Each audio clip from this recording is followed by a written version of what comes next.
RC family. Oh man, God done blessed us with a podcast, y'all. Hey, welcome to the RC Lounge podcast with your host, EKJ 24000. Hey, this is where RC family, we can come and just relax after a long day's work and just talk about RC racing, RC bashing, fifth scale, anything going on in the industry. This is where we can go and just relax and just chill, man, and just have a good conversation about RC. Hey, get ready for that episode. Let's go. And remember to check out my YouTube channel, EKJ24000 on YouTube. Remember to like, subscribe, check me out, EKJ24000 on YouTube. Like and subscribe. All right, y'all. Let's get it.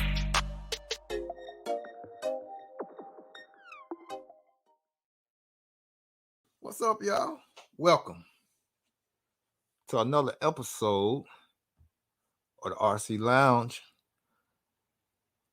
Buggy Trigger, what's up? Barb RC, what's going on? Hey, y'all, welcome to another episode of RC Lounge. Got a pioneer in the industry, Mr. Eddie Laret, on the lounge tonight just to talk with us about just maintenance, man, keeping our cars running good, just making sure everything's tight, just make sure we go over everything, make sure we last out there when we racing or bashing, or even we doing our fifth scale stuff, just making sure our maintenance is on point. Like y'all, go back to my last video I dropped. I was talking about maintenance, and I was in a race this past week, a week before last, and I had a couple of flame outs and my starter box, quit working, but fortunately I got everything back going, and we're just gonna talk about maintenance. So we're gonna go through those situations when we out there racing or bashing. So let me bring Eddie in, and we're just gonna talk a little bit. Hold on, y'all, let me bring him in. Eddie, what's up, man? What's happening, buddy? What's going on, brother? Hey, like I say, man, just dying out here in this California heat. Hey, it's just as bad down here in the South too. So, but yeah, man. Yeah, man. Like I said, I'm Corey Jordan, man. They call me EKJ24000 on YouTube, brother. And this is just my RC family, man. We just, like I said, this is a laid back crowd, man. We talk about RC, we can talk about life, you know what I'm saying? So it's just a family for real. So that's why I call it my RC family more than my subscribers. So Gotcha. So yeah, and we just love the hobby, man. So Eddie, tell everybody who you are and where you're from, man. Oh yeah. So my name's Eddie Laret. I've been heavily involved in this hobby since I was probably about 10 years old. Once I got a little bit older, I took a job as a professional motorcycle mechanic for about 10 years. So I kind of had to step away from the hobby for a little bit because it was very time consuming. We raced dirt bikes on the weekends, traveling, so on and so forth. So it just didn't, the RC thing didn't fit in the schedule at the current time. So once about 11 years ago, I stepped out of that, had some kids and stuff, and just that travel life didn't work for my family and my kids. So I stepped out of that, got what I like to call a real job, a 9-to-5er. And, I was like, well, shoot, this is a good opportunity to maybe get back into racing again and see where it went. So yeah, I've been pretty hot after it, racing RC for pretty solid the last, 7-8 years. I've been going pretty hard. So, it's kind of a little backstory of myself. I got you. So, man, what was your first car? What car did your first car you got when you really start getting into RC? Tamiya Frogger. The Tamiya Frog. That's popular. Everybody says that. Yeah.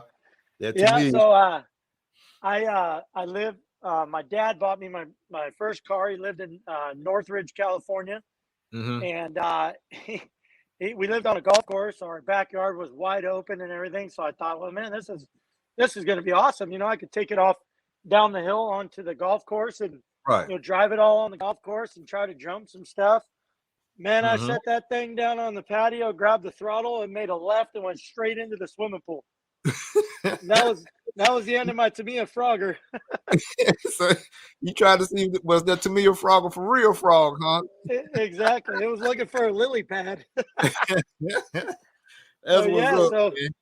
yeah, you had to go in the house and explain to my dad what happened. That What didn't go happened? over very well, but he took me down to the local Sure. track at that time was race prep. So he took me down to race prep. We Right. then bought the Blackfoot, big monster truck. Mm-hmm. So I did Tamiya Blackfoot. That one I drove, God, I don't know, maybe 2 or 3 years. I bashed around that on the golf course. Right. And then we would go down to race prep every Friday night, and I'd watch the club racing down there. And I told Okay. my dad, I said, "Hey, I want to try this. I want to try to get a competitive car and try to race this." And my older brother had the more race style car, but he didn't really to the racing. So my dad said, "We'll take his car. We'll take his Yeah. car down there, and we'll go down there." And Okay. the gentleman that owned the track at the time, his name was Steve Dunn, which I Steve. later in the years became a really, really good friend with. You know, he ran a series in Southern California, some of the best club racing, I guess you could call it. It was a Right. series Yeah, I race, but it heard was of it. club Yeah. racing. Mm-hmm. Yeah. Steve So, Dunn. Yeah. yep. So we went down there, and man, it was history from there. We Okay. started So racing and kind of got into it. okay. So basically, like I said, you got started racing, basically going to that Steve Dunn race Yep. series and stuff like that. So after when you got into it, what car did you have then when you start racing real for real on the track? What car did you have then? That was gonna be. It was a team associated buggy, Okay. and I'm gonna say that was probably like, God, maybe B2 era, Okay. B2, B3. Yeah. Real early, like Novak speed controllers type of. It was real early. Yeah. I would say about that period, I was probably 12, 13 years old then.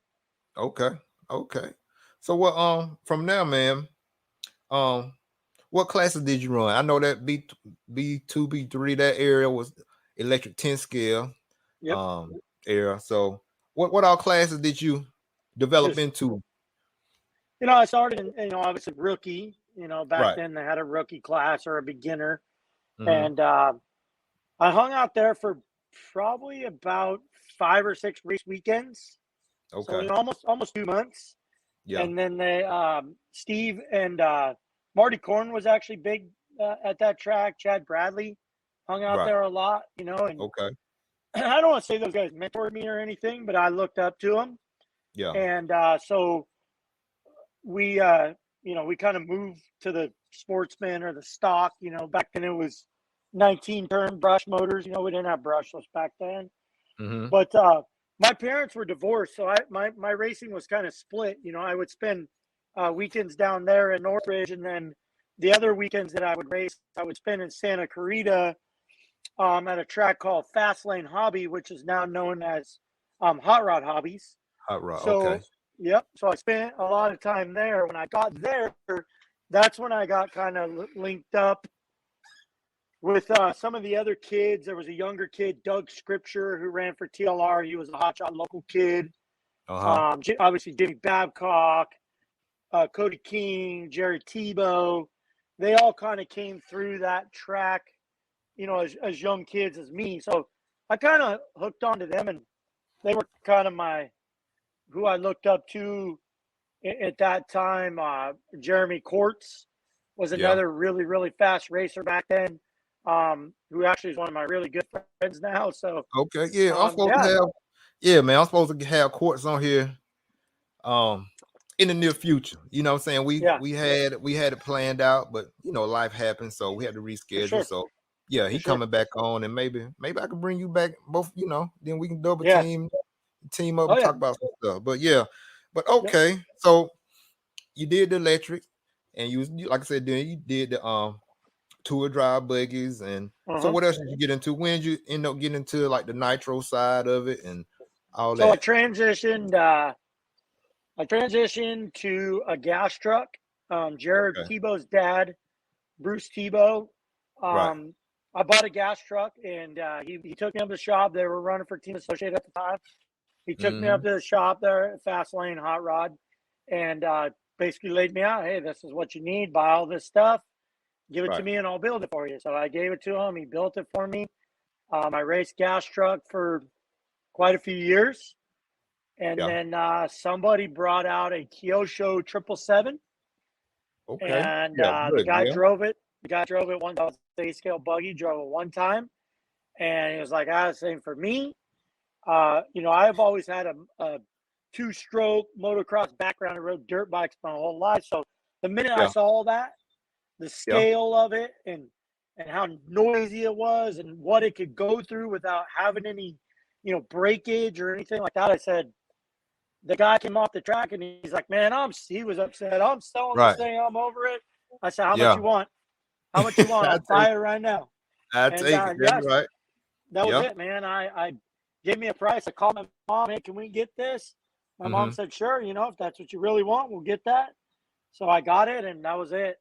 I've been a primarily A scale guy from there on out. I mean, that's really it. I have 10 scale stuff. So I'm actually building a brand new kit right now for the Okay. upcoming season. But I do have 10 scale cars that I Yeah. drive at my local track and do, Jimmy's JBRL series and stuff like that.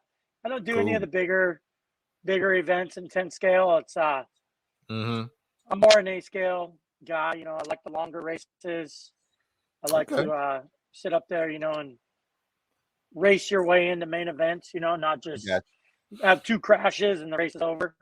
I got you. I got you. So yeah, man. So since you're racing, you got into it, established yourself in it, man. So to the guys that's thinking about getting into 1A scale racing or either 10 scale, getting into racing period. What kind Right. of advice would you give them? The ones that's kind of like on that fence, kind of really want to try it at least, you know what I'm saying? And coming from Yeah. like the basher world and want to get into Yeah. racing, what would you advise them? Yeah. So the first thing I would tell anybody that wants to step into any form of racing the RC cars, whether it's on road, off road, the U4 class, whatever, A scale, 10 scale, doesn't matter. Right. I would for sure, first thing I would do is I would visit my local tracks. I would Okay. visit the people that you're going to be racing around, see what Hmm. cars are very supported in that area, Yeah. because you're going to need help, right? And you don't always want to turn to the internet. I mean, you can always go to YouTube, you can always go to Google. Any of these platforms are going to give you the information you need, but in a racing form, I like to be hands-on. I Right. want someone to show me, like, hey, if you make these changes, it's going to make your car do this. So Okay. I that's what I tell everybody that I see these people pop up in my local tracks, and you can see them.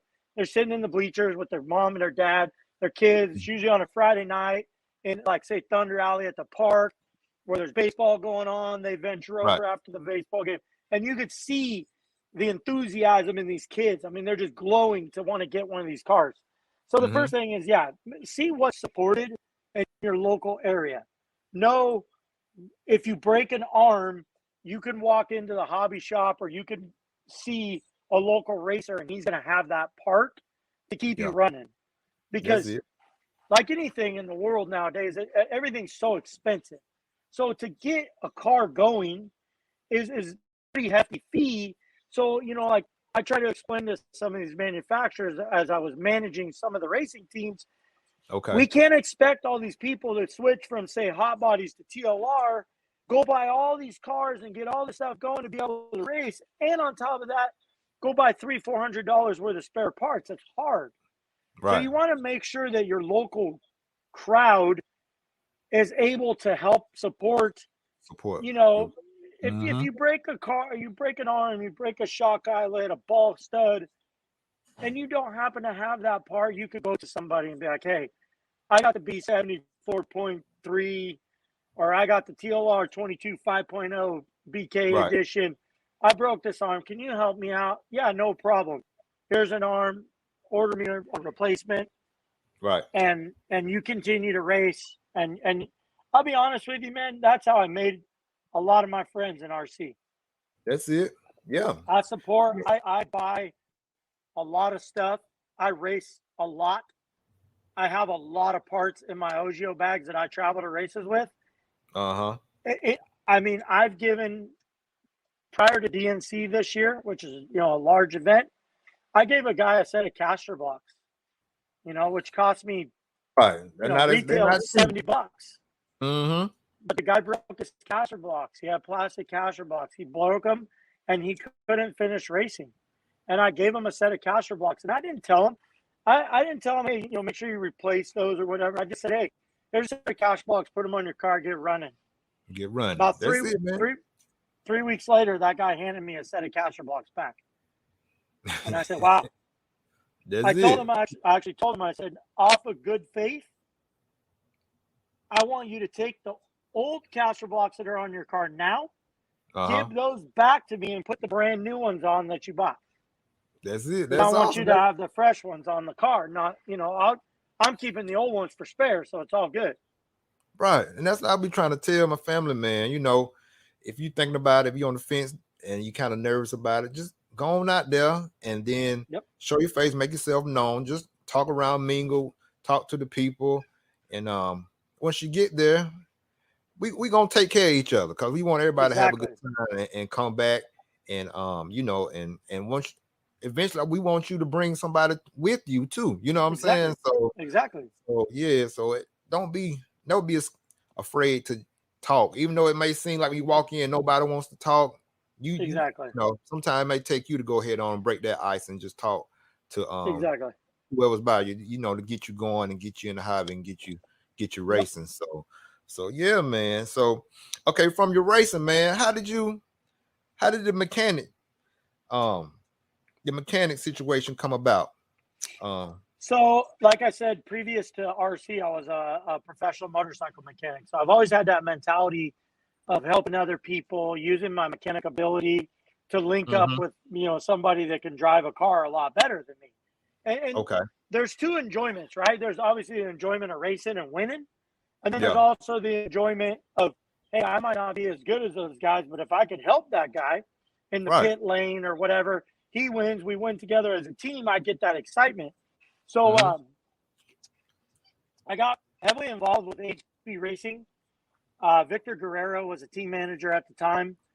He was a really one of my best friends. And we kind of ran the team. We hired Cody King. Cody King came to Hot Bodies. And Cody, at that time, Cody was, you know, going through some stuff personally, you know. And his dad, who was his longtime mechanic, wasn't around. They kind of separated.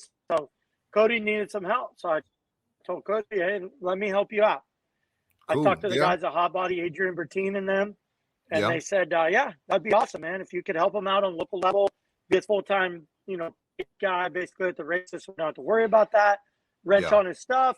Like, that's just going to be awesome for the team. And I said, yeah, no problem. So I did it. I did it through the remainder of Cody's contract with HB. And then I kind of helped put the whole deal together for Cole Ogden to come to Hot Bodies. So when we finally got that transfer, when we finally got that transfer done, I just kind of rolled into that. It was kind of the same thing.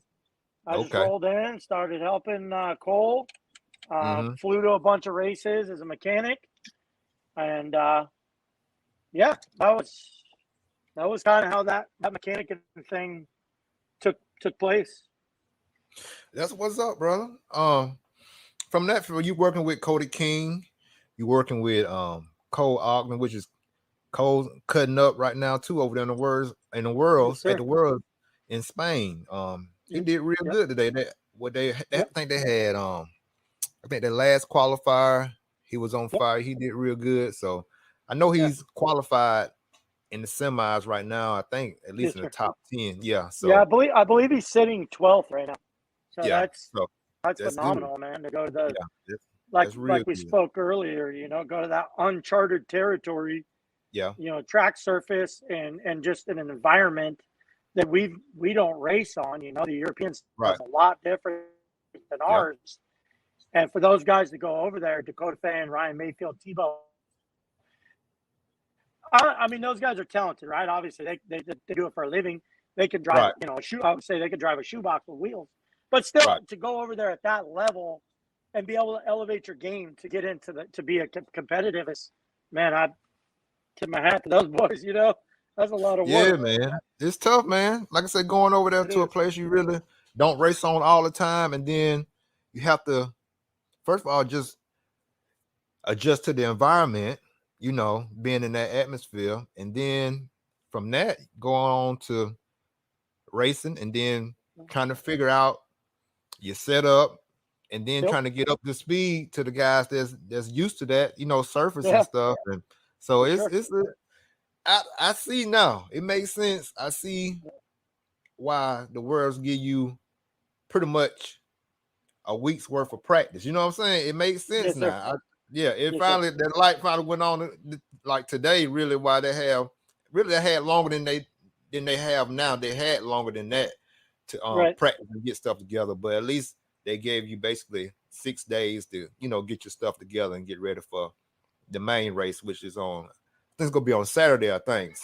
Yes. So yeah, man. But yeah, man. So we're working with Cole and working with Cody King. Like I say, Hot Bodies gave me my first chance as far as like sponsorship. HB gave me Yep. my first sponsorship, and I still run the truck. The truck, you know, this is the truck because I run for JQ and Miyako, but I still run the HB truck right now. Okay. So yeah, man, and so yeah, I've always been loyal to HB because they gave me my first little shot. You know what I'm saying? So For sure. yeah, man. Yeah. So, but yeah, from that, man. So far as being a mechanic, man, um how has that role like benefit you far as like traveling? What all places you been? You know what I'm saying? Being a mechanic for like a pro driver and stuff like that. How has that, you know, exposed you to traveling to different places and stuff like that? What all places you been So, doing that? like I said, prior to that, Uh-huh. I pretty much touched soil in every state in our country Okay. because motocross mechanics, you know, we travel 30 different weeks out of the year to 30 different states for the Yeah. most part. So traveling, for me, traveling I wasn't a rookie at it. You know, I knew the whole thing. What was cool on the RC side was seeing, so the same thing, kind of the same thing. You know, I grew up in Southern California racing. We always had this one style dirt. And most of Yep. our tracks, we raced on that one style dirt. So now Right. when you go, you know, down south, Louisiana, Georgia, then you head up to like Indiana, you see these different soils, these different track surfaces and different tire stuff. So that to me was the coolest thing in RC was like not just going to Indiana like state line. I went there with Cody. I think that was 17 for the Roar Nationals at Dakota Fenn's wife's Chloe's parents' house track. Right. That track in the back of Uh-huh. their property. But I mean, it's just like being there and driving on those tracks, and it's like it's so much different, you know, like going down south and getting on that clay. You know, like Right. I almost call it like a garage floor surface. You know, it gets super See, polished. It's right. really slick. Tire saucing, tire compounds, you know, it becomes a tire, you know, game to keep the car on the track. So that for me was what was the coolest, is like getting to learn all these different um, track environments and aspect of what rubber actually works at these different tracks. Right. So that was the coolest part. You know, I mean, obviously going and Mhm. wrenching or winning or doing good is always a feather in the hat. You know, like Uh-huh. makes Sunday night, you know, cocktails a little more enjoyable. But I don't know this, you know, it was good, dude. Nothing against wrenching for those two guys. Right. I had some of the best times in my life racing with those guys and traveling side by side and winning and losing together. You know, it still was good times. But Mm-hmm. you know, I mean, since I've turned a leaf on that program and really spent 100% in my program, treated Yeah. myself like I was the factory racer, I definitely had a lot. My Right. program got a lot better. Understand that. That makes sense. Yeah. But yeah, man. Okay. From all your travels and stuff like that, man, and all the wrenching you done and helping out everybody, man. So just for us racers and bashers and even some of the fifth scale guys, I always want to know, man, when do you know that your kit is clapped out? What I mean by clapped out, wore out. When is it? When do you typically know when it's time to build you something fresh or go with a new kit, or is it good to run that kit that's kind of loose and just run it like it is? Because most of the time, sometimes when it's like that, it usually be the fastest. You know what I'm saying? But Yeah. what you think on that So I situation? grew up, so I'm super meticulous. I got a lot of OCD in my program. Yeah. My workbench, like everything that I do when I build kits, my setup, I mean, everything clean, organizes. My wrenches all sit, in the numeric size orders. I mean, my area is super. It's clean. It's put together well. So uh, when it comes to my cars, Uh-huh. there's a kind of two mentalities in racing that I like to run. Loose is fast. So Yeah. coming from a hot bodies, obviously you run a hot bodies truck. Mm-hmm. That car is pretty loose out of the box, right? I mean, you build it and it comes Right. pre-built with a little bit of slop. Right. So as the car continues to break in, it gets sloppier, right? Well, we found over the years, when we tighten the car back up, it's like starting all over. The car gets tight. It doesn't have as much traction. You kind of got to change the setup a little bit. Mm-hmm. So personally, myself, because of how I build my cars with Yeah. titanium screws, ceramic bearings, or in my A scale stuff, I run J&T bearing products with Okay. Lunsford screws. So I run NMB bearings. So Right. what I try to do is I try to keep the car within a limit that I like to see. So when I Okay. go to the track, obviously if my car's breaking every time I put it on the track, Yeah. it needs to be freshened up, right? Need I to be mean, fixed. we went past its life expectancy. It needs to be tuned up. Okay. So at that point, depending on where I'm sitting in the season, will determine what I'm going to do to my car. So Okay. if I have a block of races coming up, right, I don't want to jump into these races with a fresh car, new outdrives, new drive bones, that everything's got to re-break in. That Right. takes some time to break in. Yeah. That's not the time to say, you know what, my car's clapped out. I want to build a new one. Yeah. So it's a lot of timing and a lot of preparation on the race side for me personally in my Mm-hmm. program. Um, I generally have practice cars and race cars in the Yeah. nitro buggies.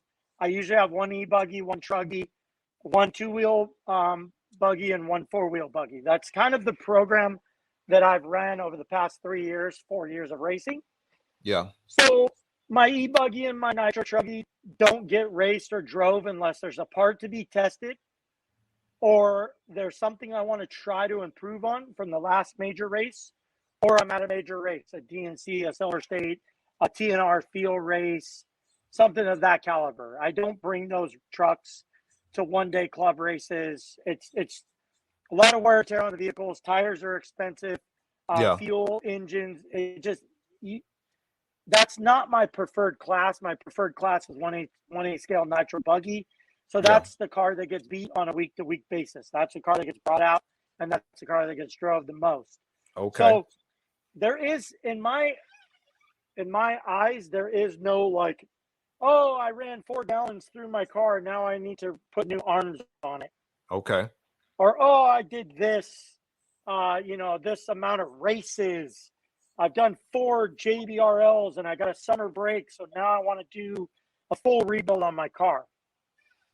For me, that's not how my program works. My program Right. works off of how much time's on the parts, Right. how fragile is that part, how durable is that part, Yeah. and what's my timeline to have time to transfer that part.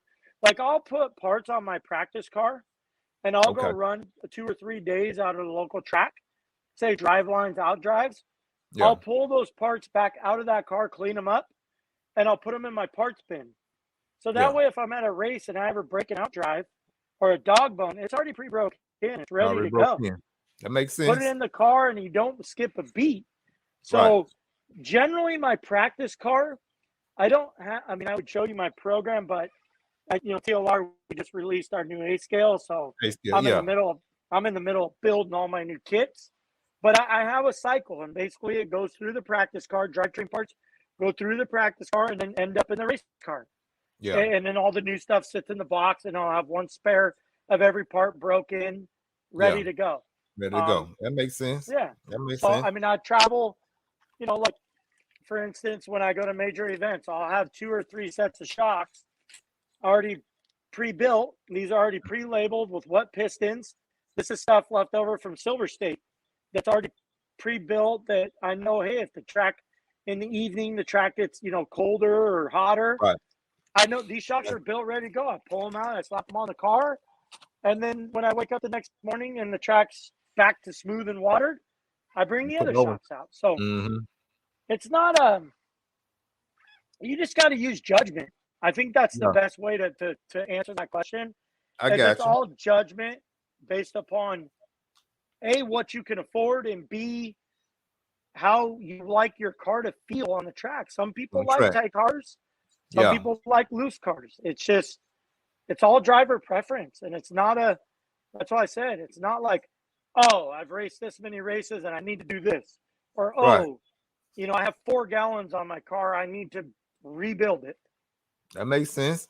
And like you said, with that type of program, you also not only you have parts that's already broke in, you also have you're also saving time. You gotta Yes, sir. go and rebuild this and dig this out, and then do break it down all the way down, then build it back up. When you can just go on, put your parts on there, and then get your stuff ready, and then go on to something else that may need some attention. You know what I'm saying? So Yes, sir. yeah, that makes sense. Yep.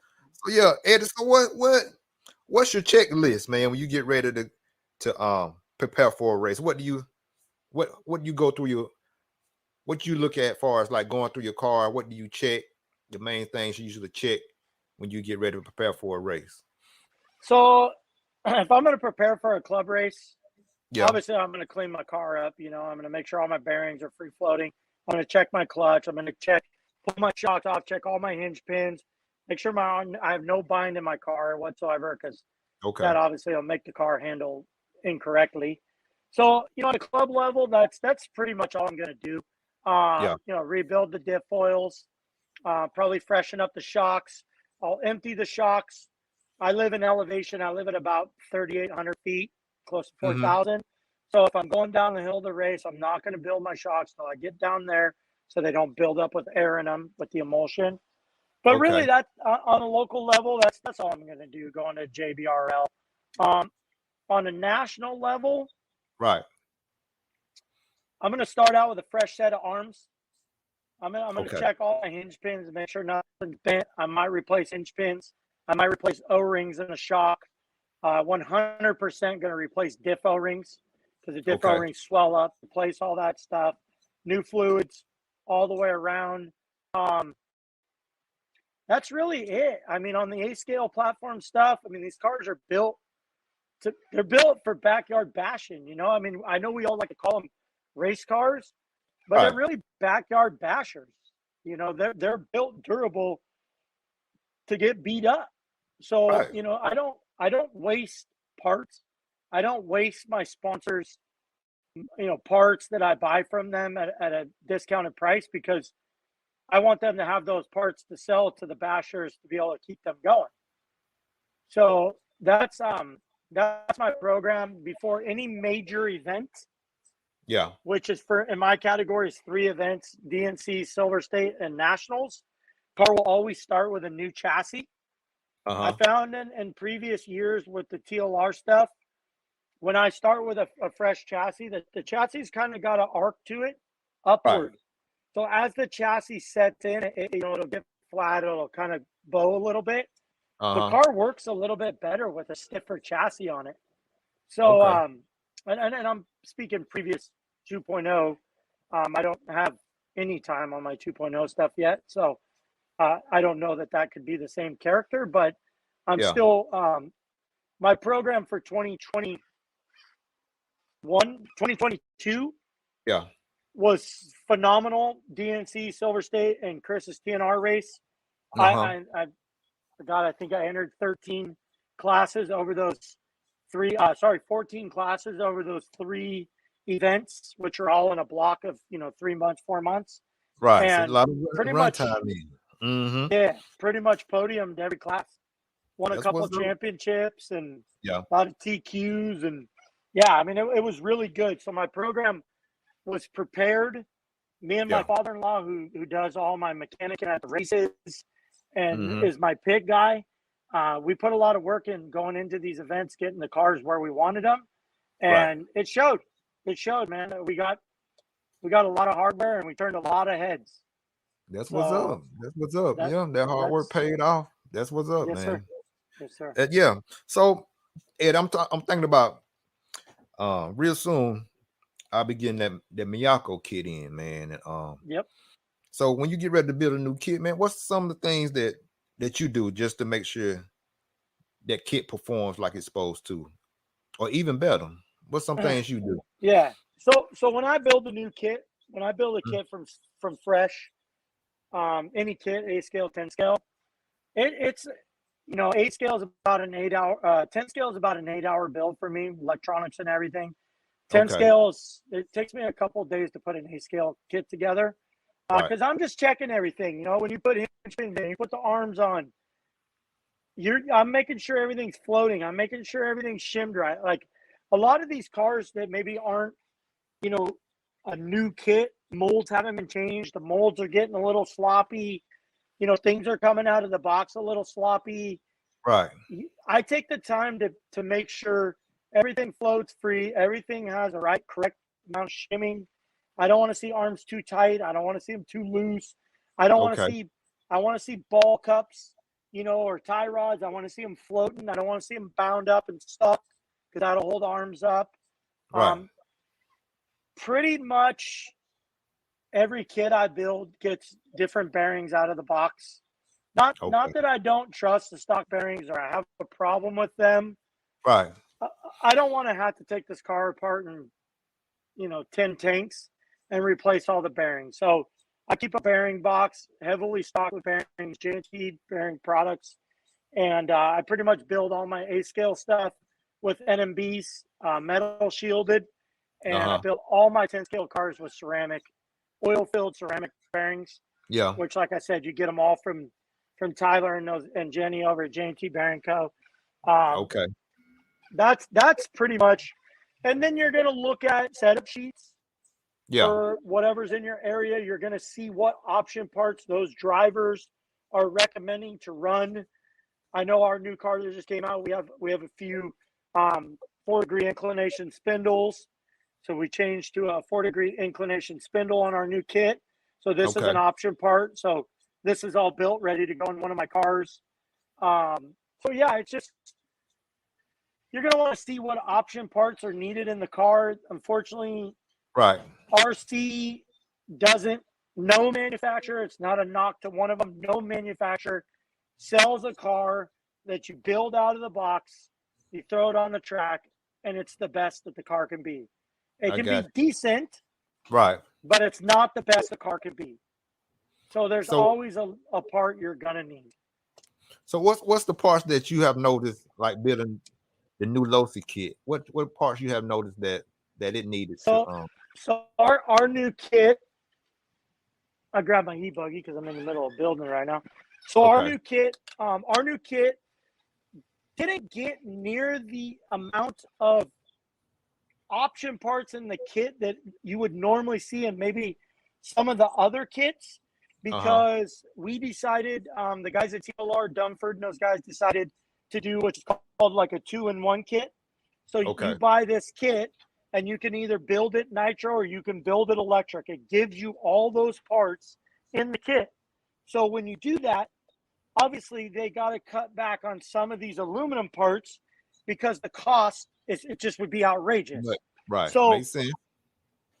in this kit, in this e-buggy, for instance, I went ahead and put, it comes with plastic caster blocks. I went ahead and put aluminum caster blocks. Okay. This is an aftermarket 4-degree incline spindle that we were buying until Right. TLR released their own spindle. So Okay. those two things in my eyes, I run 20-degree caster blocks. Yeah. Those two things in my eyes are a must on our cars. You have Okay. to have those two parts. Yeah. The other three parts that are very important on this car: aluminum servo horn.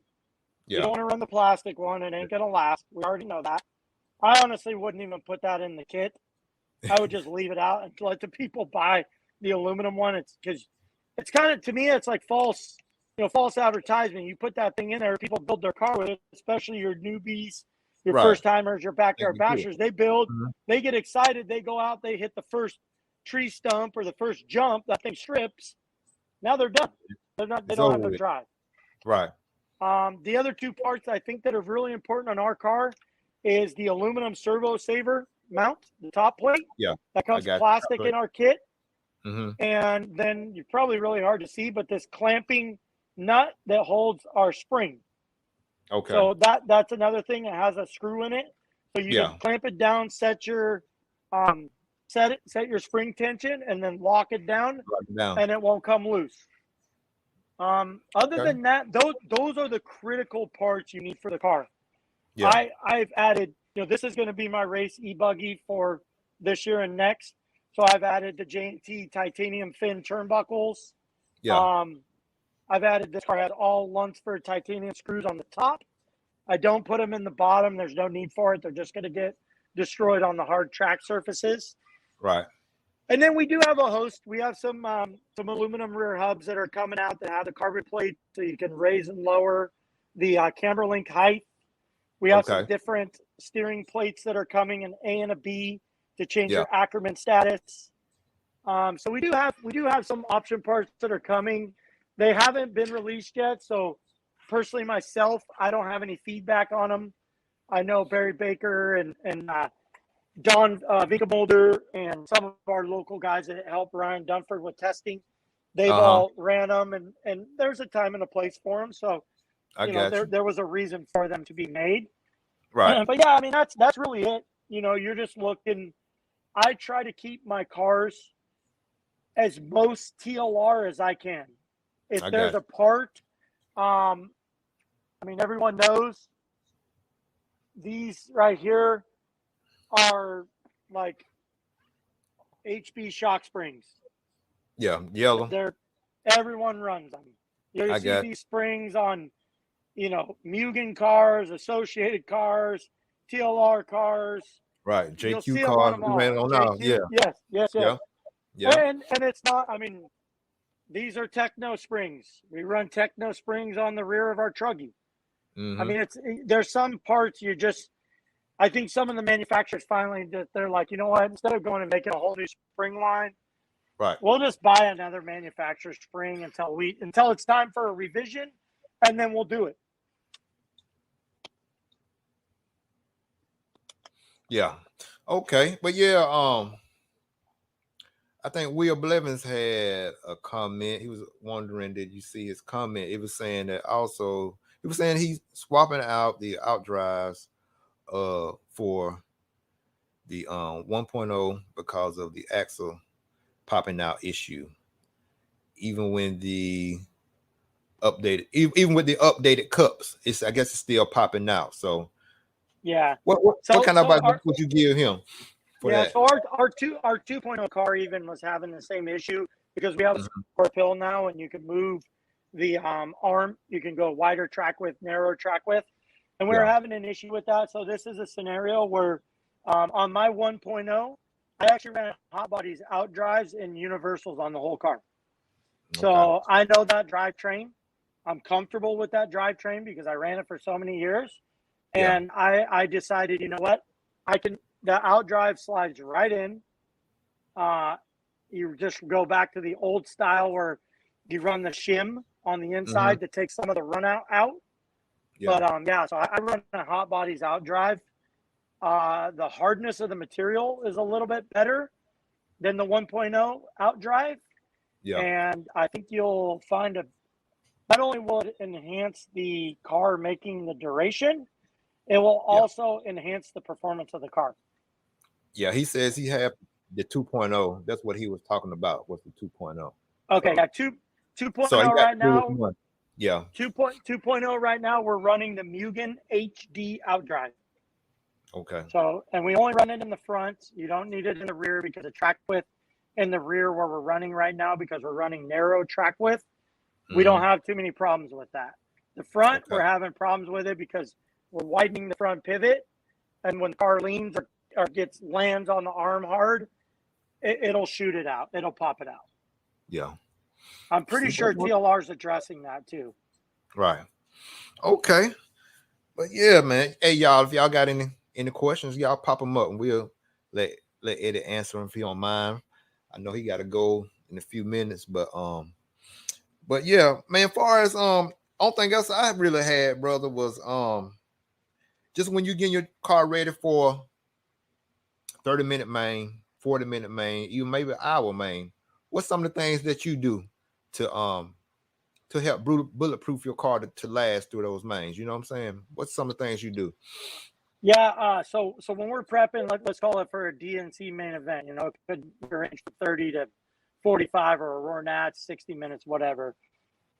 Generally, we're going to strip that car down to the ground because we've already put a good hour of running on it through qualifying. So if you get an A-main warm-up or some kind of, practice before, you never want to roll right into a main event with fresh diff oil. I don't like it. I think the car changes the minute the diff oil gets contaminated, starts to break down. I don't like personally doing that myself. So with these type of races, these longer main races, you'll usually have an A-main warm-up. So we'll strip my car down completely. We'll rebuild all 3 discs. We'll check all the bearings. Same thing, hinge pins, arms, find any suspect parts that don't look right or could be, an issue and a failure in a main event. Yeah. And those will get swapped out, replaced, whatever the case may be. But I'm basically starting that main event, or let's call it the A-main warm-up, with fresh diffs, fresh shocks, new tires, charged receiver pack, check all my fuel lines for any cracks, a new air filter, to make sure it's going to get dirty. So you want to make sure it don't plug up by the end of the main. Yeah. But that's really it. I'll start with a fresh glow plug in my engine. I'll never, ever, ever start on a fresh gallon of fuel. So I never will ever start a main event like, oh, this bottle's empty, we got to crack a new one. My fuel, TNR racing fuel, is extremely consistent. Yeah. Some of the best fuel on the market since I switched to it for my program. But still, same. I won't start with a fresh gallon. I'll make sure that gallon. Why you won't start with that fresh gallon? Why not? Why you don't like a fresh gallon? I think it doesn't matter what your process is in making the fuel and blending it and packaging it. I think there are some inconsistencies in the fuel. I think, I do think that each gallon of fuel is a little bit different. It might not be enough to notice, but I'll give you an instance. I'll give you a case. I had no choice. I screwed up. I made a huge mistake at Silver State this year. Okay. We ran the 40 and over nitro buggy main event. I won that race. Yeah. We were excited doing our thing. We prepped the car. I had open intermediate nitro buggy race coming up next. We grabbed the gallon of fuel, and there was about enough for a bottle. And I said, well, shoot, we're screwed. We have to open a new gallon of fuel. So I opened it. Keep in mind, I had COVID when this was going on. I didn't know it, but we all got sick at that race, and I had COVID. So I really wasn't in the right frame of mind anyways. So I told Chris, my fuel guy, I said, hey, Chris, I need a gallon of fuel. He gave me a gallon of fuel. I opened the gallon of fuel. I started fresh. I didn't use the other gallon. I filled all my bottles in my tank with the new gallon of fuel. I retuned my engine. Flame out central. Just kept flaming out. And I didn't, I wasn't able to tune my engine at, real temperature because I was just warming it up on a bench. So, it was perfect. It was perfect proof Right. that my program worked and I screwed up. And it cost me, potentially could have cost me a win in that race too. I don't know. It's hard to say. Yeah. But it's just, for me, being prepared in those situations Yeah. is more important than anything else you do with the race. Knowing your product. Yeah. Go ahead. I was gonna say, with that being said, with the engines thing, man, with the fuel, what's your perspective when you get ready for your main and you out there when you box tuning your engine? What's your technique for just getting a box tune on the engine before you get ready to go out? How do you usually do that? Or He's gonna hate me for this. Adam Drake tunes all my engines before my races. So I'll get them in the ballpark where I think they're good. I run all Adam's stuff, 82s, 81s. Yeah. I'm salivating for the new 83 to come out. But yeah, I trust myself with tuning my own engines. Yeah. But when I got a 30-minute main coming on the line, there's no one better than that guy. I mean, when I see him tuning on Mayfield's engines and Spencer Rifkin's engines and all these other, top level drivers' engines, he's there tuning them before the main. And I have him at my disposal, being that I live locally to him. He breaks all my engines in. He tunes all my engines for me. And he gives me all my advice for carb restrictions and how much throw to pull and how much to open the slide. It's just, you can't beat it. You really can't beat it. I got you. You might as well take advantage of that if he's there, like you said, he's around. So you might as well take advantage of the opportunity. You know what I'm saying, that you got. So yeah. And if you don't have a guy like him at your disposal, right, there is a lot of very helpful videos online. One of the videos, especially for OS based engines, that I found that I lead a lot of people to is JQ. Joseph's got some really good information on carb settings, how, adjusting slide depths and idle gaps. I mean, that type of knowledge that you can gain from not just turning a screw and going, yeah, it sounds good, it's not blowing smoke, and I can go 12 minutes. Actually understanding what those needles do when you close them off, what it does with your air to fuel mixture, how much more fuel to air you're getting, rich, lean, how important on an OS based engine setting your idle gap is. Like, Adam does videos on it, JQ does videos on it. I've seen some Gordon Titesman videos on it. Yeah. At my caliber of racing and how long I've been doing it, I'll still resort back to some of those videos when I get into a pickle with an engine that I don't have Adam at my disposal. And I'm like, man, this thing's just not running right. Like, is something wrong with it? Mm-hmm. Let me go to this JQ video or to Adam's website and pull the stock settings and mic my carb settings and get my carburetor back to OEM stock, and then follow the lead after that to get it where it needs to be. 95% of the time, it'll put me right in the direction where I need to be. Okay. But yeah, Tyrone had a question right here. Tyrone Robinson had a question. He says, Big T. Big T, that's my boy. Yeah, he right here. Yeah, man. I told you everybody to be up in here, man. But yeah, he was saying that he said, what are some of the things you work on with your pit man to make sure to keep your consistency? Like calling traffic, telling you where you are on the track, just to help to keep your focus. So what's the things that you and your pit man, talk about back and forth on the headsets? Yep. So for the longest time, I didn't use a headset. I was old school. I wasn't using a headset. And we started using them 2 years ago. And it's changed my racing. In 1A scale racing, nitro racing, headsets, in my eyes, headsets mandatory. So my father-in-law is my pit man. We've been doing it for Okay. a few years together that way. Yeah. I never have to ask him like, hey, should I be coming in? Whatever. Number one thing is you got to trust your pit guy. Right. You got to trust him. You got to trust that he's going to bring you in without running you out of gas. He's going to bring you in and get you out where you're not going to get out in a bunch of traffic. And another thing is, I was bad at this, but your pit man's got to pay. He's got to watch your car the entire race Yeah. because he's a spotter.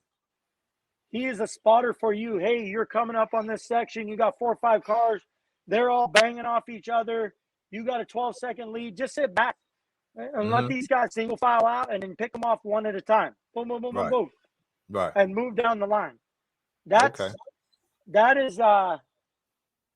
is huge when it comes to these main events and qualifying. Most of these races that I race at in qualifying, if I have 1 or 2 crashes, I'm not TQing the event. I'm not Right. qualifying up front. I'm qualifying in the back. In the back. And you don't want to start back there. It's Yeah. brutal in the back. Back. I already know. But yeah, man. So, but yeah, Yeah. Eddie, one thing I want to know, as far as like doing your maintenance between your buggy and the truggy, is there anything you do different working on your buggy versus working on your truggy? No, Just sir. make sure everything tight and right, huh? And Yep. Same vehicles. Just one's Yeah. got big tires and bigger, and the other one's smaller. Yeah. But no, same plan of attack. Same plan of attack. Don't do So, anything different. how important do you think is your mental toughness in RC racing? One more time. How important is mental toughness? Oh, It, it's the whole thing. It's all of racing. Mhm. I always say, no matter, a lot of these professional racers, including myself, we race with emotion, right? Like you're up there, you're emotionally, into this race. So you and there's a lot of reaction off of emotion, good and bad, right? I mean, you have a bad Right. race, you're gonna, your emotions are gonna react poorly. You're gonna make poor decisions, and you're Yeah. gonna have to deal with those at the end of the race. For me, I try to just keep a positive attitude. I try to remember that there's people standing around the track, younger kids, that might be influenced by my racing ability on and off the track. Yeah.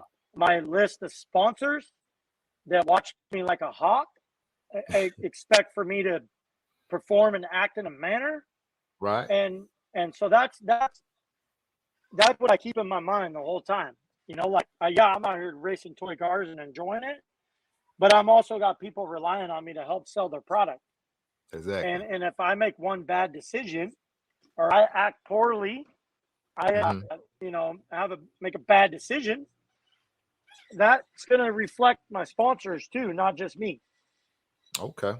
That makes sense, man. Like I said, I've been trying to just, being racing, racing myself and just staying focused, watching my mouth, when those times it really get tense, you know what I'm saying? And Right.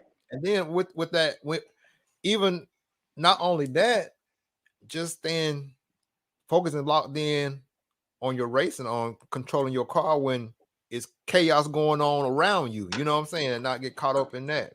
And Exactly. And blowing that's out. hard. That's Right. really hard because most people, you'll hear the pros talk about it, and you'll hear it talked about in all forms of racing. You kind of fall into a groove of the people you're racing around, right? So say you're racing, say you're a top 5 guy and you get a bad start or whatever, and the guys that are running around in the back of the pack are not your pace at a normal level, but you're running around with those guys and you're not trying to crash into them. You're not trying to beat and bash them. You're not trying to cause any damage to them. So next thing you know, you fall into their pace. Right. So now you're racing at their ability and their pace, which then causes you not to be able to keep up, with the track. Mm-hmm. So yeah, man, that's a big thing. It's real big. So it is very, very important to, that's why I always say some people say, oh, I don't really care about qualifying. qualifying is not important to me. I'm a main event guy, and that's I played on that card for a while. You know, Yeah. I never was good at qualifying. I'm always the guy that hangs in there for the 30 minutes, and in the last 10 minutes of a race, here comes Eddie, and a lot of my stuff, and I'm sorry, I'm getting ready to go to soccer practice, so give me a second here. But yeah, so a lot of my races this year, even when I qualified good, I would Yeah. start at the front. I would have a mistake in the first 2 or 3 laps. I would go to the back. And then I would work my way back up. And next thing you know, I would be back up in the race. Back in the race. Yeah. So it's just, that's like I said, staying focused, staying in your race, making sure your pit guy is keeping you informed, or the race leader. Right. He's probably getting kind of crazy. Even even if you have a chance to even get to the front of the race, you might not even have a chance. Those guys might be faster than you. So, your pit guy might tell you to not push it and just sit back. You're going to get fourth this race. Bring it home. Right. But yeah, man, like I say, bro, I ain't gonna hold you up. I know you gotta go play soccer. Go pick little lady up and y'all go to practice and stuff. Go play soccer and stuff for soccer practice. But man, bro, I appreciate it, man. And one thing else I would really want to know. I think he done froze up, y'all. But one thing else I want to know, man, before you leave, how do you here in a minute. So yeah. But it was this was cool, man. I wouldn't mind doing another one where we could dive a little more into the racing side of stuff. I mean, that would be cool. Or get together with Jeremy or Tyrone, anybody. I like to spread what little knowledge I've gained over the years of racing cars, and maybe, like I said, help some people, help some of your family, transfer into from backyard bashers to racers. Race, that's it, bro. That's it, man. And like I said, one thing I want to know, man, how do you clean your pipes, keep your pipes clean? How do you do it? tell my pit guy not to spill fuel on him. I actually use Mr. Clean. So I'll take the pipe off. I'll plug both ports. I'll use Mr. Clean and a red Scotch Brite pack. So trying to get y'all some game, keeping the pipes clean. Me too. But just so you know, if you like now. All my OS pipes are just plain Jane. They don't got no logos on them. I got you. Yeah. But man, hey, go and handle your business, brother. Like I said, I appreciate this opportunity, man, and we just appreciate you just coming out and just giving us some knowledge, man. And we, like I said, we got to do this again. And just be safe, man. Going to soccer practice and tell you a little later that the RC family said hello and have a good practice. And hey, we appreciate it, brother. Thank you, man.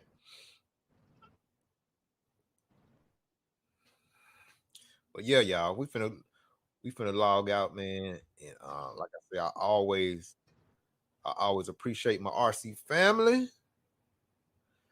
And y'all, we're gonna have some I'm gonna start up a Patreon, and I'm always, accepting donations and stuff just to make the channel better. I want to get a soundboard for y'all and have some, sound drops and some stuff. And so I need y'all help, man, to help me get some of this stuff that I need to make the channel that much better. And also to go to races like RCGP. I want to take y'all out to DNC and show y'all hotel footage and everything up close and personal to some of these guys I really know, and do some stuff about how to, ship your stuff. So yeah, I'm letting y'all know what want to do to just expand and open up more opportunities for the RC family and myself. So yeah, I'm gonna start a Patreon page, and if y'all want to, feel free to donate to the channel anytime you free to do that, because your donations, they just give me more opportunities to do giveaways. And I like to give away stuff that I would like, not just fuel tubing, not just body clips. Ain't nothing wrong with those things, but I just like to give out stuff that I really want to use, like tires, maybe some engines. You know what I'm saying? Servos, stuff like that. That's really help you when you get ready to build a kit. All of it helps, but I just like to give away stuff that I like. You know what I'm saying? So yeah, donations are welcome. I'm gonna set that Patreon up. Y'all can donate to Patreon and just help the channel out and just help me grow. Like I said, I got some more interviews coming up. I got that guy from Alasi Engines, Johnny. I met him at RCGP down in South Carolina. I'm gonna have him on. I think we still got Jason Ronald coming up. And some more. I'm gonna try to get some of these international guys too, y'all. So, but yeah, EKJ 24,000. If you ain't ripping, you tripping. Action speak louder than words. Let them haters be your motivator. Left high salute. Catch y'all next time. I appreciate all of y'all. Y'all, the reason I don't yell, shout out too many like doing the interview, because I just noticed when I say different names, I always say what's up in the chat box, because like when I do, what's up, buggy truck, it kind of, especially when I'm talking with a guest, it kind of throws them off of their answer that they're trying to give to a question. So y'all don't think I'm trying to be funny. I'm not. It's just the fact I don't want to, cut off their line of thinking of answer to a question that may can help y'all. So I let them talk, you know what I'm saying? But I appreciate all y'all. That's what I'm saying, is because I appreciate all of y'all. And I want to, like I said, always give back to y'all. And I just want to, continue to do a good job and give y'all a good show, get some good info that y'all can use and I can use, and continue to grow. If y'all didn't subscribe to the channel, subscribe to EKJ 24,000 on YouTube. Hit that notification bell so y'all know when I'm on, know when I drop some dope videos. And I appreciate y'all. Appreciate you. All right, y'all. Oh yeah. And like I said, and super chats. Yeah, I got super chats coming up. Like I said, y'all feel free to donate, $5 or $10, you know what I'm saying? I appreciate that. And all is going back into the channel. It's going back to anything that's going to help us all in this RC thing, and definitely going back to giveaways, and it's gonna help me get out to better and bigger races, and then I can bring some stuff back from them races to give to you all. So that's it. And like I said, I appreciate y'all. Much love. Thank you for all the support, and I appreciate you. All right, y'all. Later.